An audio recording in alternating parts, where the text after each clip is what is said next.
Here we are again, folks. Brother Peter with tidbits from the Word. I've been reading a book, and I study books that I read. I don't normally just read them. I read them through and I study them. I come back and I mark them, and I study them and I read them, and I find out if this is the book God had put in my hand for one reason or another. It's a book for me to look at. If a man spent his time penning down the things that he penned down and put it in a book and put it out for sale, he perhaps did not put it out to just make money. People that write spiritual books are usually not people that put it out to make money. They put it out to turn money around and use it again to put out again something else. And this Gary L. Baugh, B-A-U-G-H, he put together a book on the cross. And this book he put together on the cross is one of the best that I've ever looked at. And I'm going to quote from his book. These are his words. Many of them I have reconfigured some of them, but they are still his words and his rights. I don't want to offend his rights of his book. I would suggest that you go out and you take your computer, if you know how, which I do not know how, and find Gary L. Baugh, and from where he is from. This book was published by some people in a place called Columbus, Georgia, and it was a copyright of 1993. And there's no place like Calvary is what it's called. There's no place like Calvary. And and he has several books underneath him that have been written. And you say, Brother Peter, this man is a Church of God man and you're a Baptist person. That's true. I am a person who follows what the Baptists believe, which is that we believe that if Jesus Christ saves you, you cannot be lost again. And you say, well, but this man that wrote this book has a problem with that statement, and he may have had. But if he believes what he wrote in this book, he did away with that problem. That problem might be in that denomination, but this man himself cannot write what he wrote here and believe there's any possibility that God could lose him if God saved him. If God's not able to keep you, if he's able to save you, he's able to keep you. If he's not able to keep you, then he wasn't able to save you in the first place. Your salvation is by works. If you can get lost, then your salvation has to be by works and not by the cross. But if you came through the cross and you're saved by the cross, through the shed blood of Jesus Christ, there is nothing that can void that. There is nothing can void the shed blood of Jesus Christ. If he's washed you from your sin and you've asked him to forgive you of your sin, just as if you had never sinned, and he washed you from your sin, there is no sin you can commit that would make you get lost. Yes, physically, you can commit a sin, and God will come and he will show you that that was a sin, and he will say to you, you can't do that. That's going to smite your own heart. Have you ever done something that smited you bad? Have you ever said something to somebody and all of a sudden you say, well, forgive me, that wasn't the Lord. That was me talking and not the Lord. And so the difference between right and wrong is at the cross. And once you get the cross in your life and you have Jesus in your life, he'll show you the wrong. He'll show you truth and error. He'll show you the truth and error. He'll show you the difference between love and hatred. He will show you himself the difference between compassion and revenge or indifference.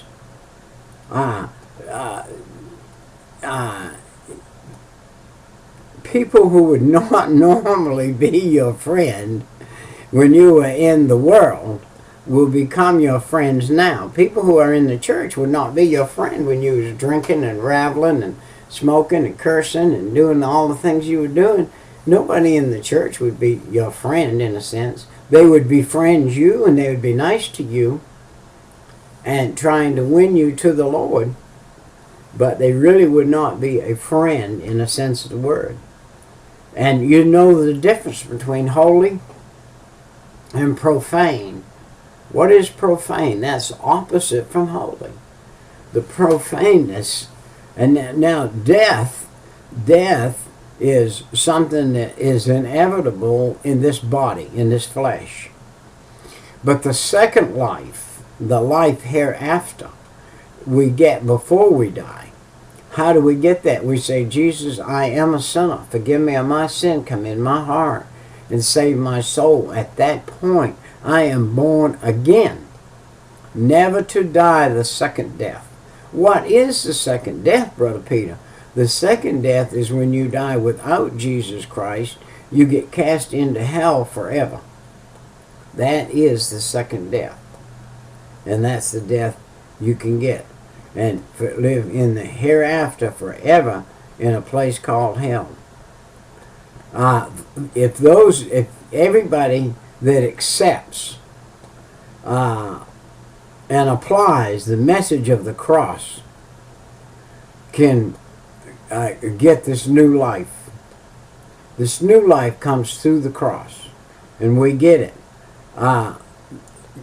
Those who are bad, which I was considered lost, and therefore that was bad, and the only way I could become good was come to the cross and say, Jesus, forgive me, I am a sinner, and now I'm on the good side of the cross.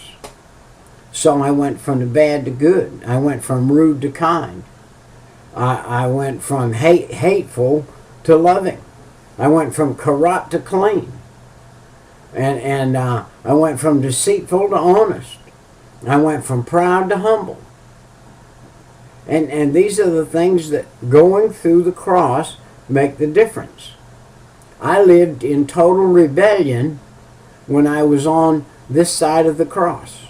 I was on the left-hand side of the cross. I was in rebellion. I came up to the cross and remained in rebellion until one day I became submissive to the glorious cross and said, I am going to find out the wonders that are performed at the cross. And there again, I'm going to wear this word out, just as if I had never sinned. Justification. Just as if I'd never sinned. Born again. This is what called born again. You know what born again is? It's brand new. Born again is brand new. That's brand new. You're born from the sinful nature that you had by the message of the cross. Do you know that it takes you as a pauper and makes you a king? You say, I'm a king. I live now on this earth as a king. Yes, you do. You don't have to be rich to be a king. You have to have the freedom of the degradation and the misery that you had before you were saved. And I'm not talking about being a pauper in money. I'm talking about being a pauper spiritually. We are spiritual paupers. We have no spiritual discernment until we come to the cross. So we were spiritual paupers. We were nobodies in the kingdom of God. And all of a sudden we became somebodies in the kingdom of God. How did that happen? We said, Jesus, forgive me of my sin. Hey, we went from loafers to workers. You know what they do with a loafer ant? They kill him. You've got a loafer ant in the group, they're going to kill that ant, and they're going to get rid of him. We went from troublemakers to peacemakers. I was daily a troublemaker. How did I become a peacemaker? by asking God to forgive me of my sin. I was one of the victims of the devil that was caught up in the devil's ways, and I became a victor over that by the cross. When I came up to the cross and said, Jesus, forgive me, I am a sinner, I then became a victor over that. I was one of the losers, and now I'm one of the winners. I'm going to win the cross, win the freedom in life while walking on this earth. I'm going to win that through the cross and through following God. I was a sinner, and now I'm a saint. Wow. I was a sinner, now I'm a saint. People say, well, Pete, you are bragging about that. You think you're something special now that you're a saint. Yes, I am. In the eyes of God, I'm something special. I am a saint. I'm not better than you or anybody else, but I am a saint of God, and you can become a saint too. If you're not a saint, you can become a saint by saying, Jesus, forgive me of my sin. Sainthood is not something you earn. Sainthood is a gift from God. By saying, Lord, I am a sinner, forgive me of my sin. Forgive me of my sin, come in my heart and save my soul. Then you become a saint. It may be a while before you're a good saint, but you can still be a saint. You'll be a saint no matter what. Whether you're a good saint or a bad saint, you can be a saint. And the cross is what gives you the opportunity to do that. The cross takes the hardest heart and makes it the humblest heart. The cross takes the wicked eyes, the eyes that look only for evil, the eyes that look at women only as a sexual object. Those are the wicked eyes of the human man put there by the devil, and God takes that away from you. And the tears that you can have as a Christian are tears of joy. Have you ever been so happy you cried? That's true happiness. You've been so happy you cried. Oh, I'm so happy. And somebody said, what are you crying for? And you say, oh, well, I'm so happy. I'm crying because I'm so happy. Or you can cry because you're so sad. You can cry because you're so sad. A man's eyes cry the tears of disdain when he finds himself degraded in alcohol and steeped in the things of the world and the devil. I have laid at night and cried on my pillow because of the degradation of my life. And now I can lay and cry on my pillow at night because of the love and joy of God, and how He comes manifold and gives me light in my head and light in my life, and how He's delivered me from the degradation of sin. Transforming the stubborn man's mind. Boy, was I a stubborn man. Well, I can honestly say I still am. If I'm not careful, I will be stubborn. A stubborn man. I'll be a selfish man if I'm not careful. Selfishness. Selfishness. To cut off anything. Anything. To cut off anything that you could do for somebody else is selfishness. If there's anything you could do for somebody else, do you stop if you see somebody out of gas? Or do you say, well, that fool should have known it. He should have put some gas in that car before he left. Well, maybe he didn't have the ability. And maybe he thought that he was going to make it, and he did. I picked up a girl yesterday. She thought she was going to make it to the store, but she didn't. And so we got to not be selfish.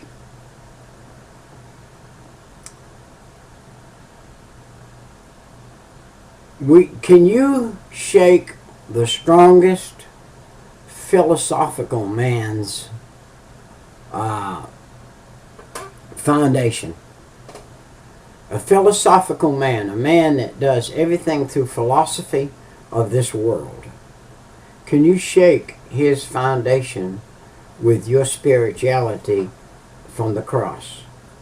Can you shake his foundation with your spirituality from the cross? Can you prove to him that he is missing something? That you are not philosophical, you are not as sound as he is philosophically, but you are more sound than he is in your spirituality, and you know for a fact that you live on day to day, minute to minute, hour to hour, knowing that if you died right now, that you would be present with the Lord forever in heavenly places. Where philosophically, he doesn't know. He thinks, well, if I die, I'm just going to be nowhere. There is no such thing as nowhere. There is no middle ground. If you please, the word purgatory came in by the Middle Ages of the a group of people who decided that there was a middle ground. That the paradise was there between Jesus, between God and Jesus. There was a place called paradise. If you would, I guess you could call that purgatory. But the only people that were in that paradise were those who were sealed by God by keeping the law. They kept the law somehow, some way. Only God knew each individual that was there, and God knew what they did that got them there. And God was the only one that knew that. Nobody else knew that, knows that. And they were there because God put them there in between. That was all of them, all the way up to the cross. Everybody from Adam to the cross that was sealed unto the day of redemption was in this place called paradise. Now, when Jesus took paradise to heaven, he set it down in a heavenly place in heaven. And that paradise is still there. And those Old Testament saints are in that paradise in heavenly places now in the presence of God. How does that work? Man can't answer that. Man cannot answer the way of God there. But it is true. God, when you come to the cross, the hardest heart is taken care of. The hardest tear, the hardest stubbornness, the hardest selfishness, the strongest philosophies can be defeated at the cross. The cross does away with all that mankind has his ability to do by himself. And he can triumph over the worst. Well, you know, a lost man is like an insane man. Just about everything he does is an insanity. For me to drink to a drunken stupor every day was an insanity. For me to smoke, knowing that it was killing my body and was gonna destroy me, was an insanity. It's not sane to do things to yourself that hurt you. Would a man get up every single morning and take a hammer and put his finger out there and hit it? No. He would say to himself, man, that'd be foolish. That's going to hurt all day. Yet he'd get out in the morning and stuff a cigarette in his mouth, eat improper food, drink improper drinks, and go through the day killing his own body, so that when he is at 50 years old, he's about nearly depleted his body. I'm 73, and I went through several years of 15 years at least of trying to kill myself on a daily basis. The way I ate, the way I drank, the cigarettes I smoked, the way I treated my body. But for the last 43 years, God has showed me to treat my body better, different, to watch out for it, to put those things in it which make it healthy, to not overeat those things, not to undereat, but to take care of this body God has given me to use for His kingdom, for His will, for His victories, to spread His message. The nobodies that were like myself, that I was at one time, could be a somebody. That the loafers could be workers. That the troublemakers could be peacemakers. That the victims could be victors. The losers could be winners. All at the cross. All at the important cross. From sinners to saints. From sinners to saints. You can't go from a saint to a sinner. You can be a saint who sins, but that doesn't make you a sinner. That makes you a saint who has committed a sin, and God won't let you remain in that type of sin. He'll take you from it. He'll either break you from it, or you'll end up breaking your neck or something. But God's going to break you from it.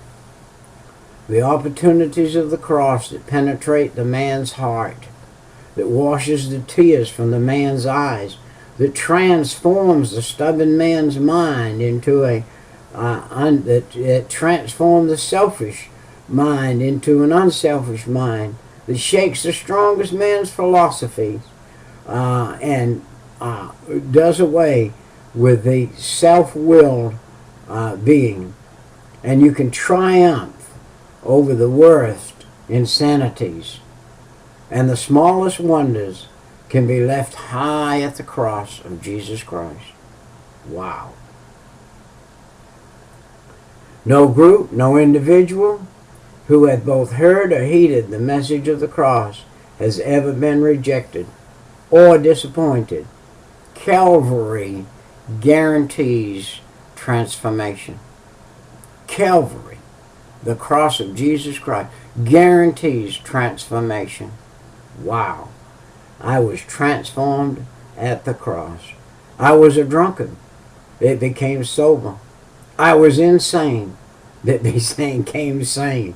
I was an individualist who allowed Jesus Christ to come into me and change my individual ideas to His ideas in my life by studying His Word and by getting into it. I was a blasphemer, and He took me from that. I was a liar, a truth breaker, dishonest, unrighteous, unclean, unconsiderate. And He changed all of those things to the opposite. An unbeliever, He changed to a believer. I was soiled, and soiled in the word, in the world's way, in the way of the world. And God unsoiled me and made me white as snow. I was an unbeliever, and God made me a believer. I was a criminal, if you please, and I really was a criminal too. The laws of the land didn't seem to affect me very much. When I was drinking alcohol, and the laws of the land says do not drink and drive. Did I pay any attention to that? No.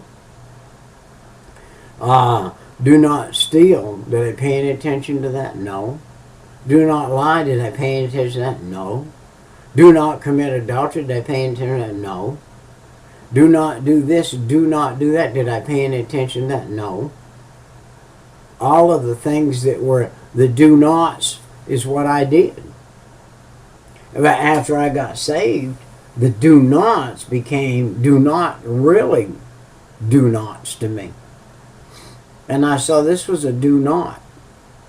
And when I got it in my mind, in my heart, and then I physically got it, do not do that. Do not do that. Something as simple as smoking. When the Lord said, do not do that, I got right by myself. Not a soul around, just me, nobody but me, and God was there. And I lit up a cigarette, hiding behind the house. And God said, do not do that. And All the times, all the years that I had smoked, and I lit a cigarette and it made me dizzy and going to fall over and faint, God showed me, this is not a thing you do with your body. You do not need to do this with your body. This is one of the worst things you can do to your body. And it defiles me. And it's a thing of the world. Wow. A man can't pay his tithes today. 10% of everything a man takes into his house belongs to God. And if you can't pay your tithes and you're smoking up God's money, you're in bad shape, because you just might come down with that cancer. Oh, you'll end up spending all the money you got and more. You'll end up sitting at home with a cancer that you can't work and you can't get out, and you got to sit there, and your mind is going to be wore out in trouble, and you are going to be one miserable person. And you got yourself there by disobedience. Wow. Look, no group or individual has heard and heeded the message of the cross who has ever been rejected. If you will hear today from Brother Peter the message of the cross, come to the cross and say, Jesus, I am a sinner, forgive me of my sin, come in my heart and save my soul. You will be started on your way. Get a good Bible, a King James Version Bible. Start in the New Testament and start reading. If you're not an avid reader, get a disc with the Bible on it and listen to it being read to you and read along with it and learn that way. Listen and learn. And God took me as a drunkard and made me sober. He took me as a dishonest person and made me an honest person. He took me as a blasphemer and made me considerate of Christians and other things. He took me as an unbeliever and assured me that I could be a saint of God and be a believer. He took me as a criminal and made me a hard-working church member. And that's a fact. That is a fact. Since 1972, November 5th, at 3 o'clock in the morning, when the Lord saved me, November 6th was a Sunday, I was in the church. Or the very next Sunday, I think it was the very next day, and I was in the church. Been in it ever since. Been working in it ever since. Been solid. Been a hard worker in it. Not just a playing worker, but a hard worker in it. The cross made the difference. It transformed me from an idolater that was dictated by the devil, everything that I did, to where I'm a servant of God, and the spiritual things within me now dictate the fact that there's something to be done. For instance, I'm sitting here doing this thing right here that I do on the YouTube that God's allowed me to do. An ignorant, unlearned man sitting here with a 4th grade education and doing these usurps because God's allowed me to do it. And so here I am doing it. Now, and tomorrow morning, I've got some things I've got to do, but first thing I got to do, I've got to run by the church, and there's some things going on down there to work that I can help with for a few minutes. And I clear up some things and help do some things that need helping. And God would have us do that. He would have us be dedicated to the church house. You go to church somewhere? Are you saved? Are you watching Brother Peter's tidbits from the Word? Do you have the deliverance that I have?